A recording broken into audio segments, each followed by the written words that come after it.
Boker Tov. Today's Daf Yomi. We're starting on the bottom of 27b, 4 lines from the bottom. Today's Daf Yomi should be a Shmira for all of Am Yisrael, for a Tzala, for all those in captivity, for a redemption for the Jewish people, which suffered a terrible terrorist attack in Yerushalayim this morning, with 3 people murdered at least. So Hashem should watch over the Chayalim and release the captives from captivity.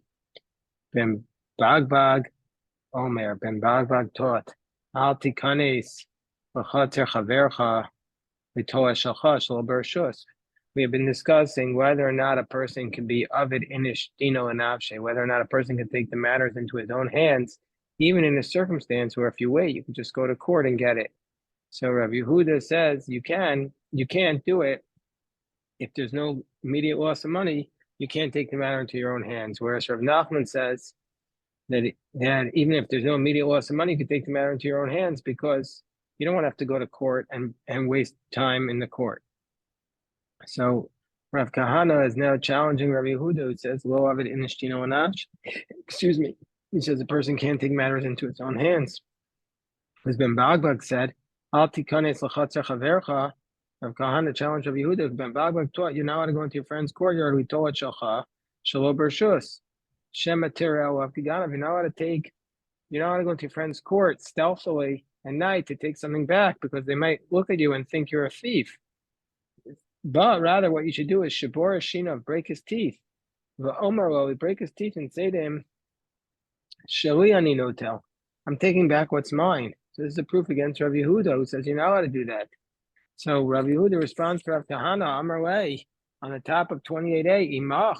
He says, do you think you're right? Rash says the question, do you think that this is a good response to me? Or alternatively, you could say, keep this answer to yourself, so to speak. Ben Bagbag Yechidahu. Yeah, it's true. Ben Bagbag says this, but Ben Bagbag is a minority opinion. In fact, he's an individual opinion. Upligi Rabbanan Alei. And the rabbis argue with him, and they say, you're not allowed to do that. Rabbi Yana gives a different answer. He says, Mai Shibor Shinav. What does it mean when it says break your teeth? And some say it's not Rabbi Yana, but Ravina says, what does it mean break your teeth? Bidin means to say break his teeth in court, meaning don't break into his house, just the opposite. Well, if it's a court, the court should say, by the way. And the court should say it to him, not him. And also, why did it say Shaliani notel? Why did it say I'm taking back what's mine? Shalohu notel. He's taking back what's his, me, by the way. So therefore, they have a problem with Ravina's approach, Kasha. Okay, so again, the Gemara is trying to disprove Rav Yehuda, who says that a person cannot take the matter into his own hands, and so therefore the Gemara wants to bring a proof for Rav Nachman here. So Tashma Shorsha Oal Gabe Chaver. Let's say there's an ox that goes on top of his friend's ox, Lahargo, to kill his friend's ox. Reuben's ox goes on Shimon's ox to kill him. And so Shimon, whose ox is underneath Reuben's ox, comes along with Shamar Shalo, removes his ox, V'nafal Elyon V'meis, and Reuben's ox falls off and dies, Pater. So under those circumstances, we're going to say he's exempt. And my lab, what's the case that we're talking about? That the ox on top of him was a muad. And so therefore, if he would have left it there and it would have died, he would not have had loss because it's a muad, he would be paid fully. And we see from here that he's still allowed to do it, even in a case where there's no loss. So it's a proof of Nachman. Gemara says, no, the tam, the ikapseda. No, we're talking about a case where there is a loss because it's an ox that's a tam, and so therefore you would only get half damages. That's why Rav Nachman allowed it. Gemara says, oh, if you want to say it's a tam, we have a problem. Because the next clause of the brisa states, if you pushed off the top one and he dies, he's liable. If it's a tam, why is he liable if it's a tam? He's entitled to do this according to everybody. The Gemara says, I'll tell you why he's liable, because Shaylo is Shamtov, because he could have pushed him off in a lesser way. He could have just released the ox from underneath, but he had to push him, so therefore he did a greater act of force that was necessary. For that, he's liable. Another attempt to prove like Rav Nachman, Tashma. Gemara says another attempt to prove like Rav Nachman. Somebody fills up if a neighbor comes along and fills up, Reuben comes along and fills up Shimon's yard with jugs of oil and wine, So Shimon is Baal Chatzar Mishaber V'Yotzi Mishaber V'Nichnas. So the owner of the courtyard, i.e. Shimon's allowed to break these barrels when he leaves and enters. V'Amar V'Nachmar Yitzchak Mishaber V'Yotzi Lebezin Mishaber V'Nichnas Lavis Chuliyot. So we see from here, just let me explain the question, that we see from here that even in the case where there's no loss of money, he's allowed to break it. And so this is a proof for Rav Nachman. So this therefore is a proof for Rav Nachman. So the Gemara says, no, what the Gemara says, no, what are we talking about here? I mean, Nachman Yitzchak, Meshaber V'Yotzel Bezin, Meshaber V'Nichnas Lavis Chuliyosef. No, he's only allowed to go out to break it to get to the court. He's only allowed to go back in to get his evidence. He's not allowed to just flippantly break everything that he wants. So that's not going to be allowed. So the Gemara says, Tashma Minayin Nirtz Shekol Yamav Virabo Misarhebo Latzeis. How do we know another attempt that a person can bring the law into his own hands, even in case he's not going to lose money? Because let's say you have a nirtza. What's a nirtza? A nirtza is a slave who doesn't want to go free after 6 years of Avery. And so he has his ear pierced, but at the Jubilee year, he's supposed to go free. So it's a Jubilee year and he's supposed to go free. Shekol Yama, Virabo Misarhev Bolatzeis. The master is trying to force him out. He says, don't stay here anymore. Get out of my house. V'chaval, and he wounds him, v'asabo chabura, and he makes a wound on him, shul pater, that the master doesn't have to pay under these circumstances. How do we know? Tamalomer v'lo tekul kofer lashuv. It says in the pasuk, it says in the verse, lo tekul kofer lashuv lashevas ba'aretz, and the Chachamim say that what's this pasuk referring to? That this pasuk is referring to, meaning to say, even though literally the pasuk is referring to somebody who killed accidentally and runs to the Ari Miklat, Chachamim say, lo techofer lashav, meaning to say, don't take payment for a Hebrew slave that wanted to go back and stay in his abdus, in his servitude, and he doesn't want to leave, that if you wound him, the master is exempt from having to pay. So we see from here that this is the proof that he could take the matter into his own hands, because he could have presumably just gone to the courts. The Gemara says, no, hachamai skin. What we're talking about, ba'avda gamba. No, we're talking about a slave here is a robber. Therefore, we're worried he's going to, and so we're worried that if he's going to stay with you, he's going to steal from you. So the Gemara says that doesn't make sense. Up until now, he didn't steal anything. How do we know that? The Gemara assumes that because he would have gotten rid of him before that. And now all of a sudden you're worried he's going to steal.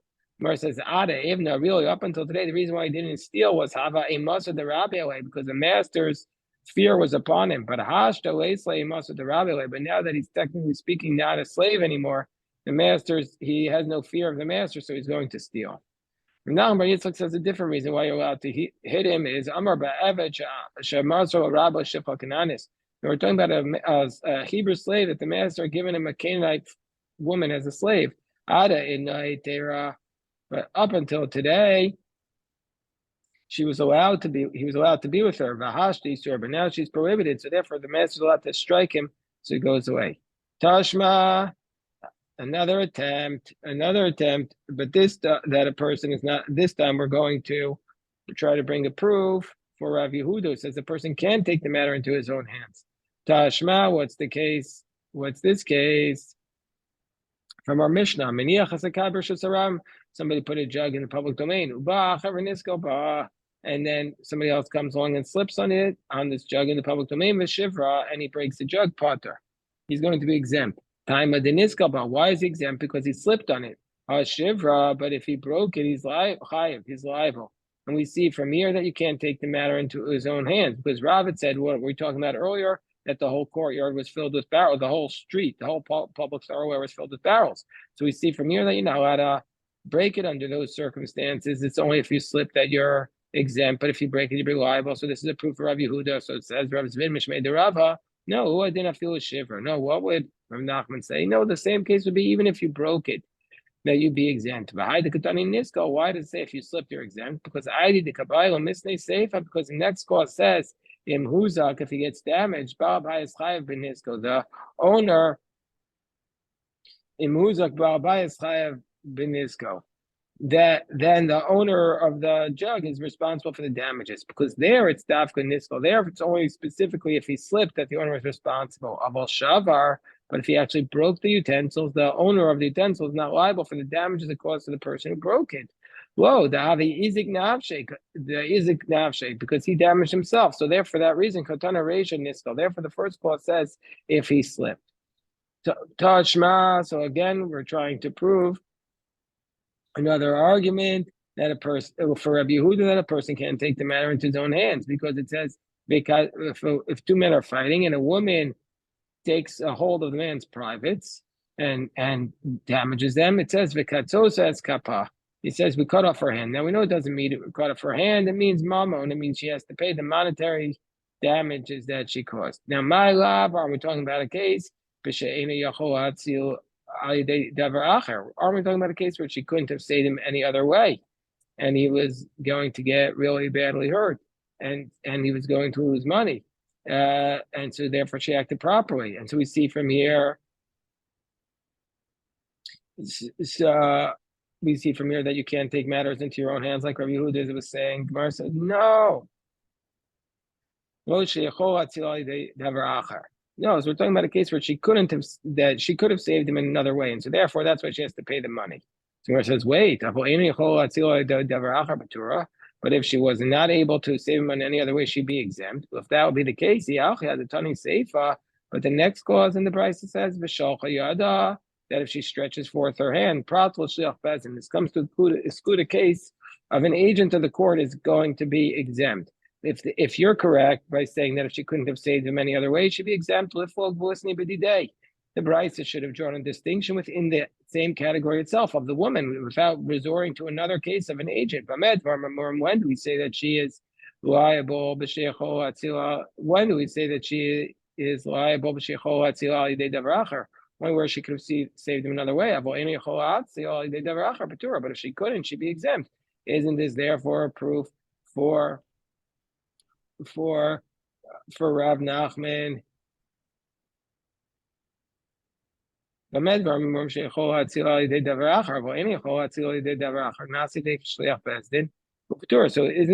doesn't this prove that that's not the way to read our Gemara? So the Gemara says no.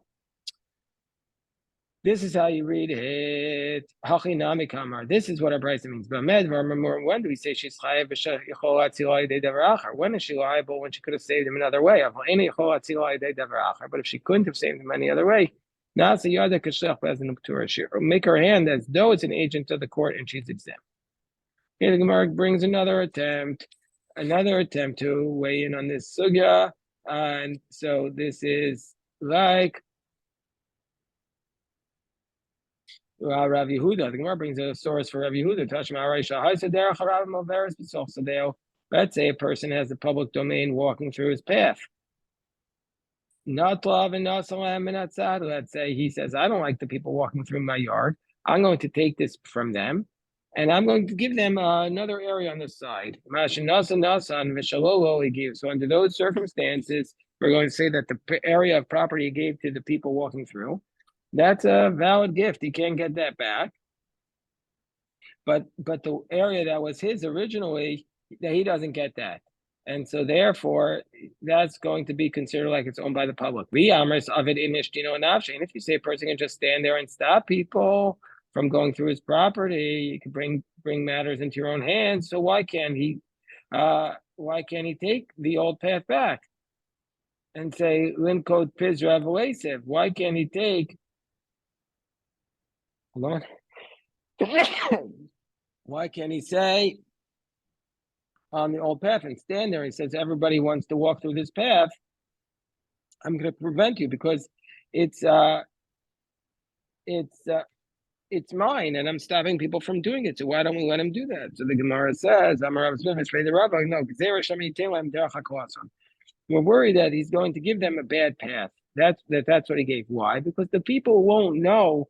The public won't pay attention if this one guy is ripping off the public and giving them a bad path. So since we're worried about that, this is what we do. No, we're talking about a case where he actually did give them a bad path. And Rav Ashi says, every time he gives them a path from the side, it's by definition a bad path because for one person it's closer, but the other person it's farther. So the Gemara says, at least let him. Why do we say his path he doesn't get back? Why doesn't he say to them, take your path and give me back mine? The Gemara says, Mishum de Rav Yehuda, Dam Rav Yehuda, Meitzar Shechzikabo Rabim also Kalkul, because we say that once the community gets a hold of something, you're not allowed to ruin it. And since the community got a hold of this, then you're not allowed to ruin it. So therefore, that was a Gezerah. So the Gemara again wants to prove that person can't take the law into his own hands, even in case where he's going to lose money. So we have the following case. The case is as follows. Somebody who says, I'm designating this corner of the field for myself from one corner. And the poor people came in, and then the poor people came and they took it from the other side. So they just took it on their own. So we say, that we're going to say that under these circumstances, both what they took and what they left is going to be considered to be the corner of the field for the poor. If you say that a person can take what matters into their own hands, why do we say that they are allowed to take also what he put there from the beginning? Well, since they took theirs from the other field, then from the other corner, the rest of the field is his. And the poor people take from the second field are not taking properly. So the Gemara says, and therefore, Linko Pazer Leitziv, why doesn't he just stand there with a stick and stop them from taking? Amarava, what does it mean that they're both Peya? It's a special, unique law to Peya is that once something has been designated as a corner of a field, even though it's claimed afterwards, Lefotrim and a Meiser, that you don't have to give a tithe, the Meiser tithe on it, because since it had the name Peya, you never have to give it. The Tanya, like we're going to the Brisa, Amafkiris Karma, somebody makes his field, his vineyard ownerless, Vehishkim broker, he wakes up in the morning, Ubitzaro, and he harvests it. Chayav a parrot shechapeya. He has to do all these other gifts to the poor, leaving by the parrot, the olas, the baby grapes, the shecha, ubepeya. But even though he's liable to do that, once he declares something ownerless, the bottom of the meiser, you're exempt from the meiser. And so that's a special law of tithing, that once you declare something ownerless, you're exempt from having to tithe it. And so therefore, if he gave the corner of the field from one side, and they took it from the other side, the special law that they're exempt from the meiser. Okay, so now we go on to the next Mishnah. Hold on one second. Let me just get a tissue. One second.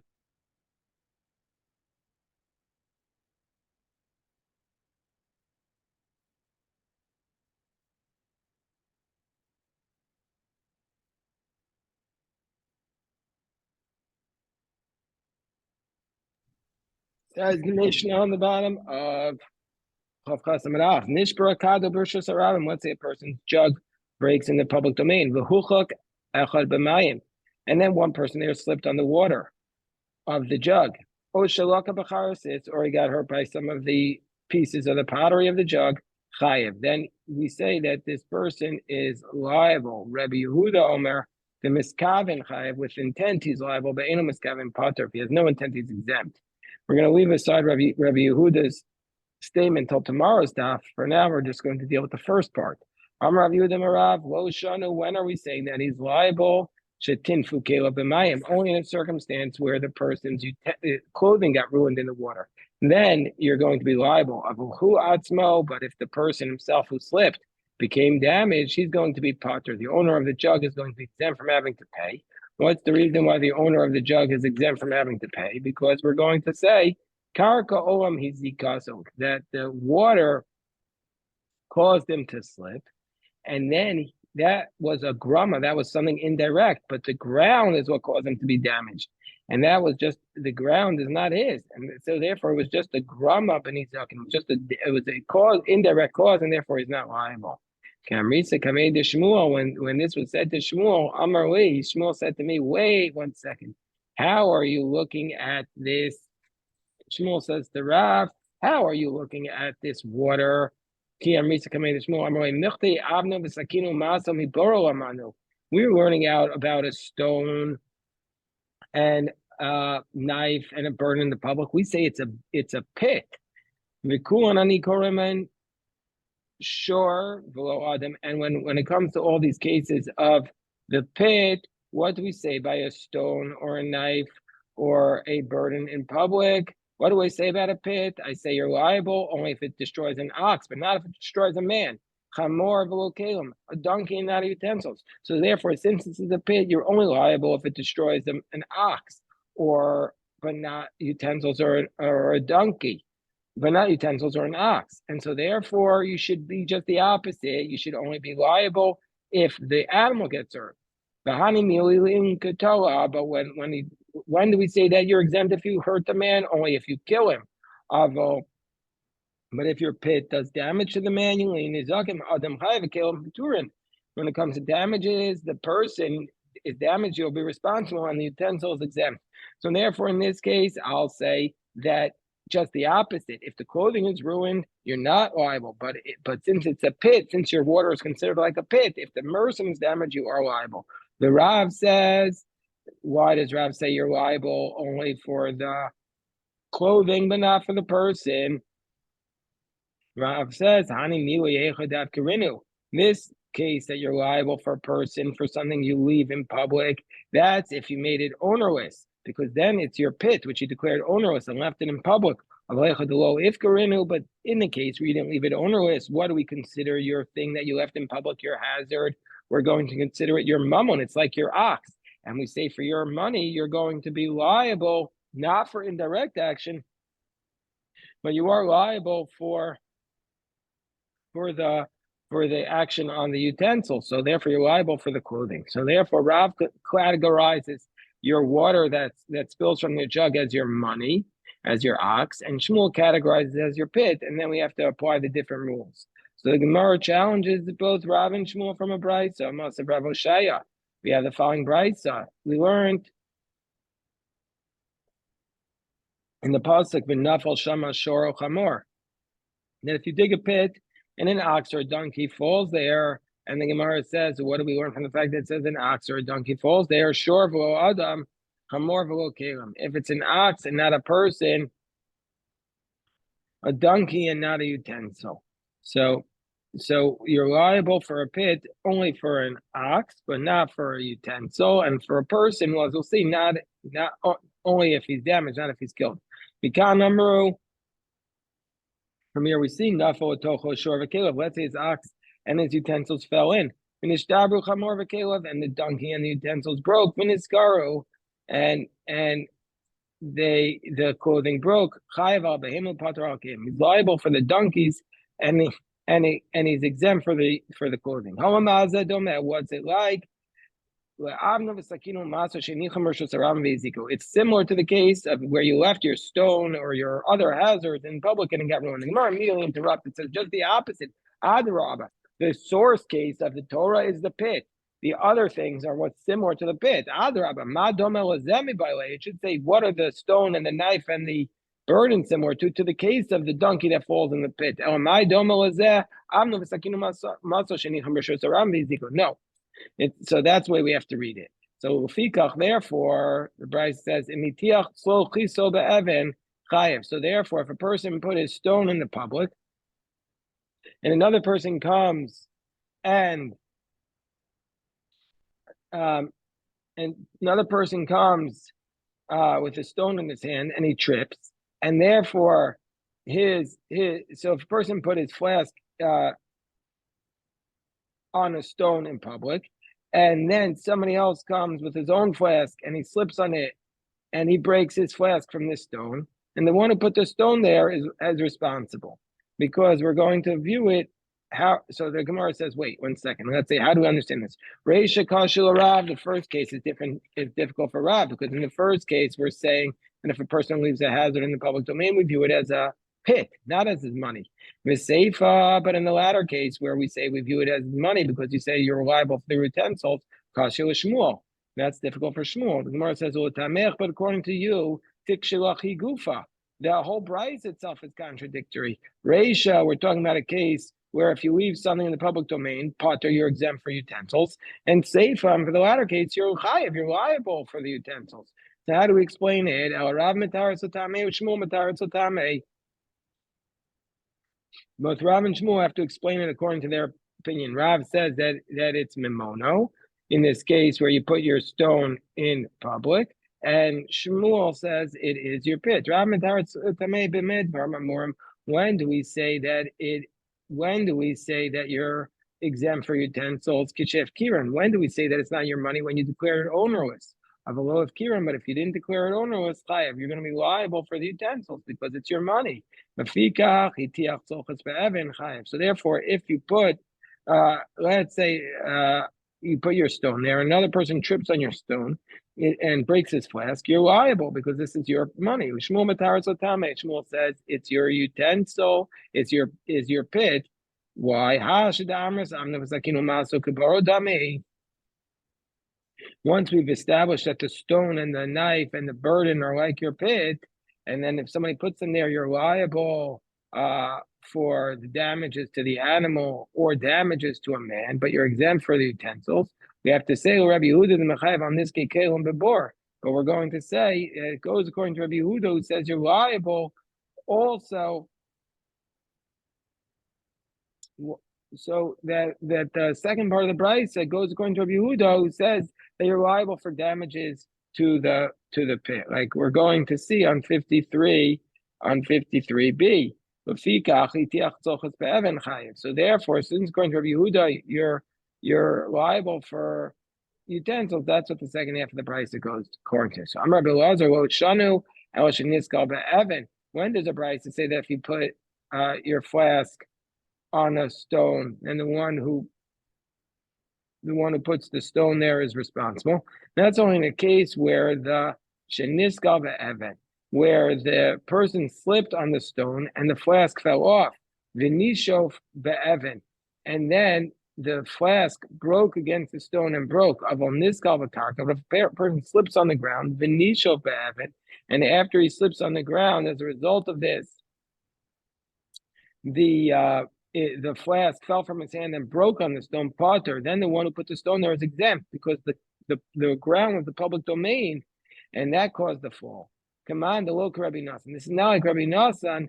Rabbi Nassan is of the position, which we'll get to, God willing, on 53a, that if there was a tam ox that pushed another ox into a pit and he got damaged there, then the owner of the ox has to pay a quarter of the damages, and the owner of the pit has to pay 3/4. Because since it's his pit that damaged him, therefore he has to pay the making up. But according to Rabbi Nassan, when a person slips on something and falls in, then they have liability. The owner of the stone still has to pay. So therefore, this is not like Rabbi Nassan, who says Rabbi Lazar is not like Rabbi Nassan. Or he could Rabbi Lazar, or alternatively, lo tema beniskal be'evan benisho be'evan. Not only in a case where he slipped on the stone and then it broke against the stone, is he liable of niskal b'karka v'nisho be'evan? But if he slipped on the ground and then rubbed against the stone, it will be exempt. Now, niskal b'karka, even if he slips on the ground v'nisho be'evan, and then he falls against the stone, he's liable. Command Rabbi Nassan. Even in that case, like Rabbi Nassan says, the owner of the hazard that caused him to fall into the pit shares liability. Okay, this is today's beautiful daf. I will stop here. If anybody has any questions, happy to address it. Shkoyach.